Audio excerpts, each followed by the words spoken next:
In the diagram below, a 1 kilogram mass and a 2 kilograms mass are connected by an inextensible string of negligible mass.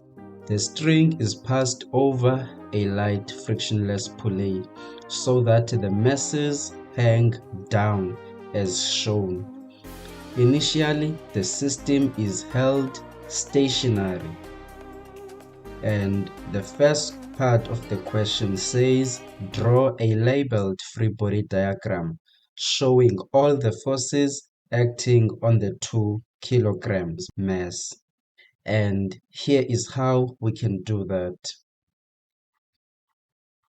So we represent the 2 kilograms mass with a dot, and we know that every object that is near the surface of the earth experiences a gravitational force, which we symbolize as Fg, and we can also call this the weight of the object. And now, since there is a string connecting the two blocks, there will be a tension force in the string, and this tension force will be upwards for the 2 kilograms block. And so we'll have a tension force which is going up like that. So this is our tension force, which we can also symbolize as Ft. And those are all the forces that are acting on this 2 kilograms block. And if we look into the mark allocation, it also does agree with this, because this is out of 2 marks, so it's obviously 1 mark per force. So indeed, we have shown all the forces that are acting on the 2 kilograms mass. And now the final part of this question says, calculate the time it will take the 1 kilogram mass to move a distance of 1 meter when the system is released. Okay, so let us think about this. Here we are being asked to calculate time. So in other words, delta t, it will take the 1 kilogram mass to move a distance of 1 meter. And we can take this distance as its displacement or change in position. And so when the system is released, which is not surprising because we're told that at the beginning the system was held stationary. This means that at the beginning the velocity of the system is 0 if it is held stationary. Okay, and so we've got some information about the velocity, and specifically the initial velocity of the system. We need to find the change in time. We are given its change in position. And so for this question, we are clearly going to need to use our knowledge from kinematics. And so we will use the equations of motion and see whether which one would be suitable for us to answer this question. And so here are the equations of motion. And if we examine the first one here, it does contain the change in time that we want to calculate. So if we were to use this equation, we would need to work out the acceleration of the 1 kilogram mass, and then we know its initial velocity, but we do not know its final velocity. Then we can actually be able to work out this final velocity, because if we go into this equation that is right below it, we do know the initial velocity. It's 0 because the system was held stationary, as we had already discussed. We can work out the acceleration from Newton's second law, and we do have the change in position of the 1 kilogram mass. So from this, we can actually make use of it to solve for the final velocity and then use the first equation. Or alternatively, if we look into this one, we do have the change in position for the block, and we do have the initial velocity. We want to work out the change in time, and we can work out the acceleration by simply applying Newton's second law of motion. So this is also quite a very good equation that we can use to solve this problem.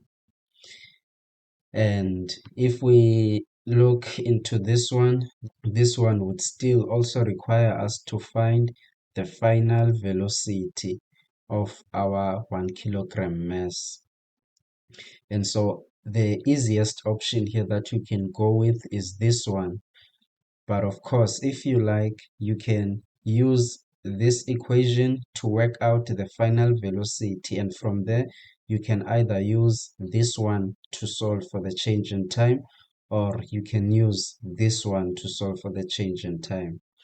But so in this video, let us go with this one because it can allow us to solve this problem by simply using it alone.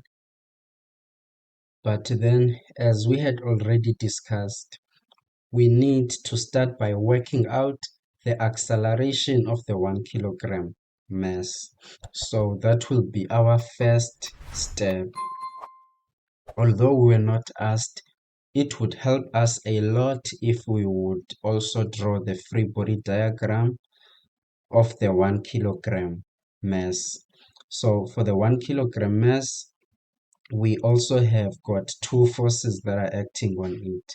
There is a tension force in the string, and it will also be upwards for the 1 kilogram mass.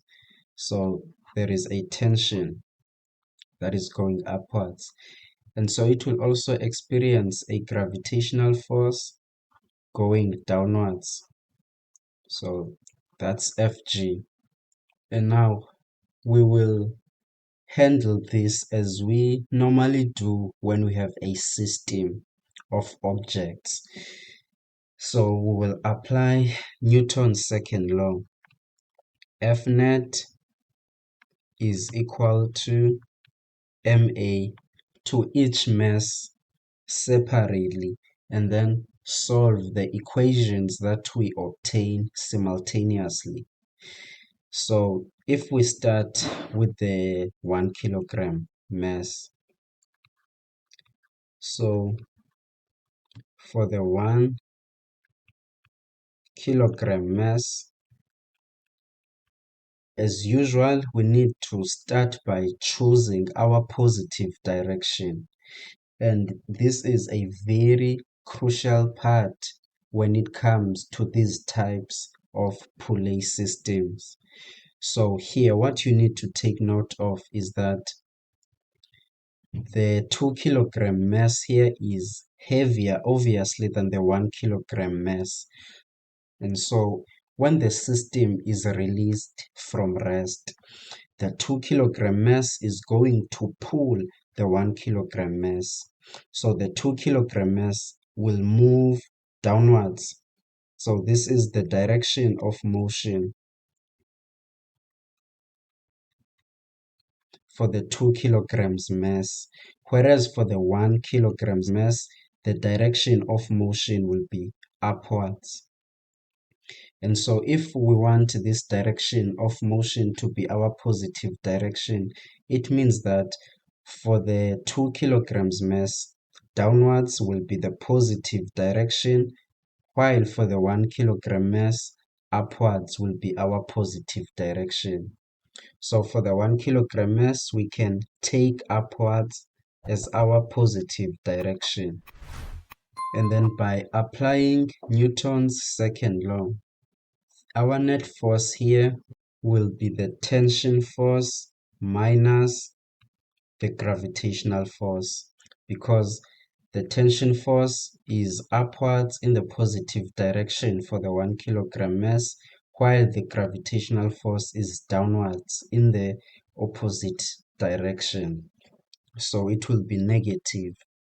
And then these should be equal to MA. Okay. Now, we do not know our tension force, so we'll just leave it as T.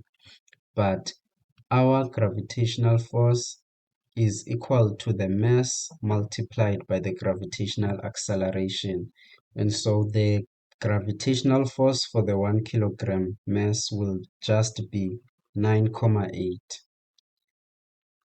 equals to mass, which is 1 multiplied by A. So 1 multiplied by A is just equal to A. And so we can leave this expression like this for the 1 kilogram mass. And now, since here we are interested in solving for the acceleration, what we can do is we can make the tension here the subject of the formula, so that we can just substitute it into our second equation that we haven't evaluated yet. So if we make the tension here the subject of the formula, we'll have to transpose this term to the right-hand side. So we'll have A plus 9,8. And then we can just call this our equation 1. And now after this, we need to do the same thing, but now for the 2 kilograms mass.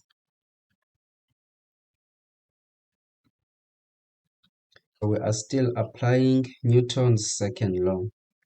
And so for the 2 kilograms mass, as we had already discussed, downwards is going to be the positive direction, if upwards is the positive direction for the 1 kilogram mass, because this would be the manner at which the blocks would move.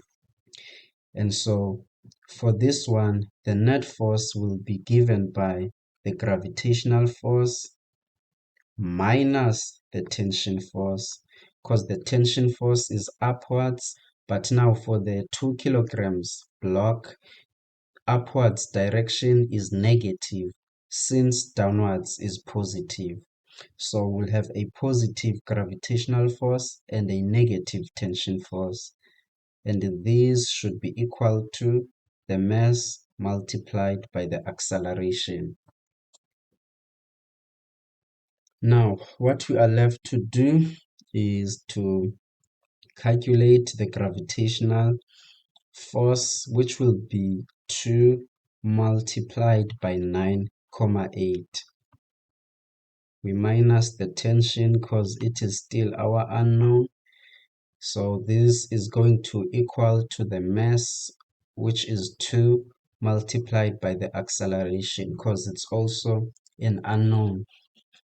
And so 2 multiplied by 9,8 is going to be equal to 19,6. You can, of course, use your calculator there. Minus t is equal to 2a. And then if we like, we can just leave this one as it is and call it our equation 2. But now the most important thing is that we have derived 2 equations, and these equations have got 2 unknowns, the tension and the acceleration, so we can solve them simultaneously. And as you know, there are different ways at which different people can solve simultaneous equations. You can just apply the method that you are most comfortable with. But here is how I am going to do it.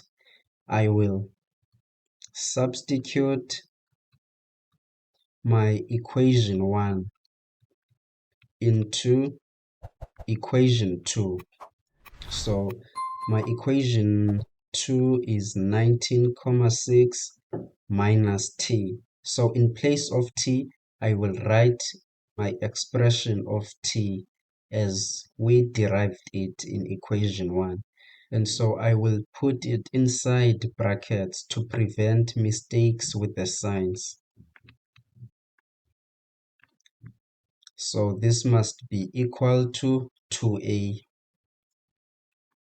And so there we go. We have taken equation number 2, and then we just simply substituted in equation number 1, which gives us the expression for t. So t is equal to a plus 9,8. So we replace the t here with a plus 9,8. And now we have an equation that only has one unknown, the acceleration. So we just simply need to simplify it and solve for the acceleration. So we can take down the 19,6, and we need to get rid of the bracket, and so we need to expand by multiplying with the negative inside the bracket. So we'll get negative a minus 9,8 equal to 2a. And now we can combine our like terms. So we've got 19,6 minus 9,8, which is going to give us 9,8. And then we can transpose the negative 1 into the right-hand side. So we'll have 2a plus a, which is going to give us 3a. So I'll just write 3a on this side. And then we can divide by 3 on both sides of the equation to get the acceleration. So the acceleration will be 9,8 divided by 3. And so let's whip out our calculator to work that one out. So 9,8 divided by 3 is equal to 3,27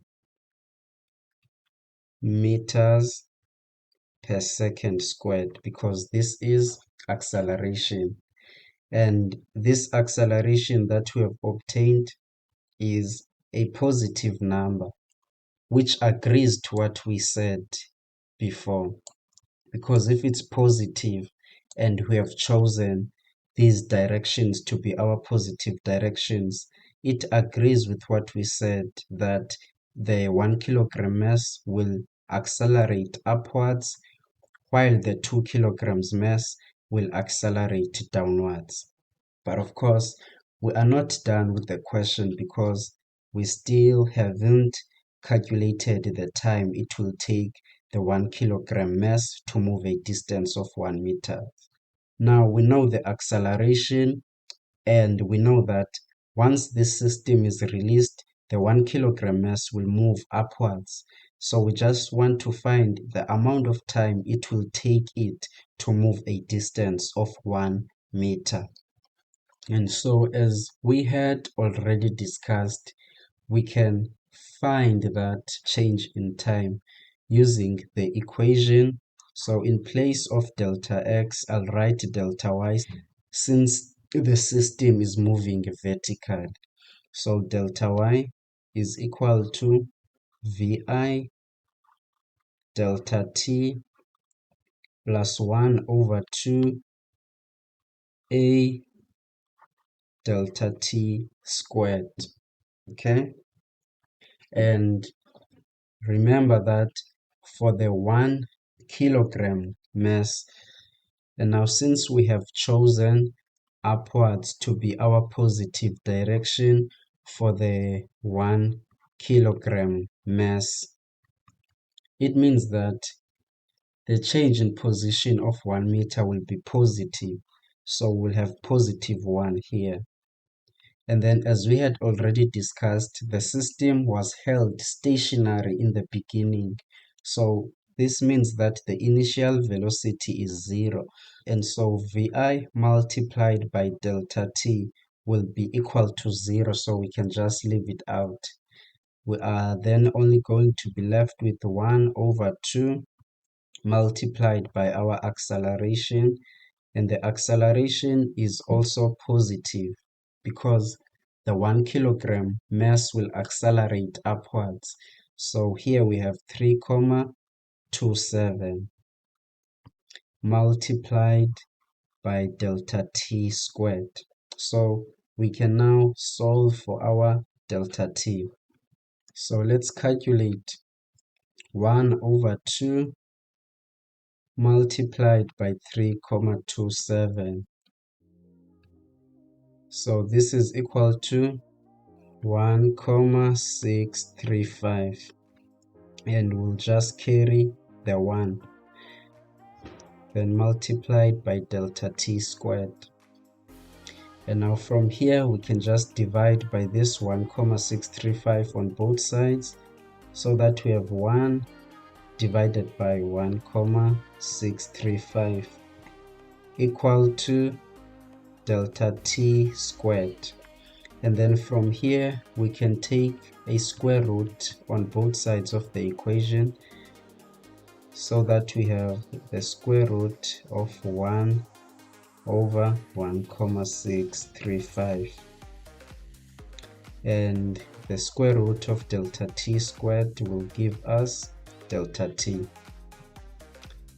And so delta t will be equal to, and we use our calculator, so we've got a square root of 1 divided by 1,635, and this is equal to 0,78.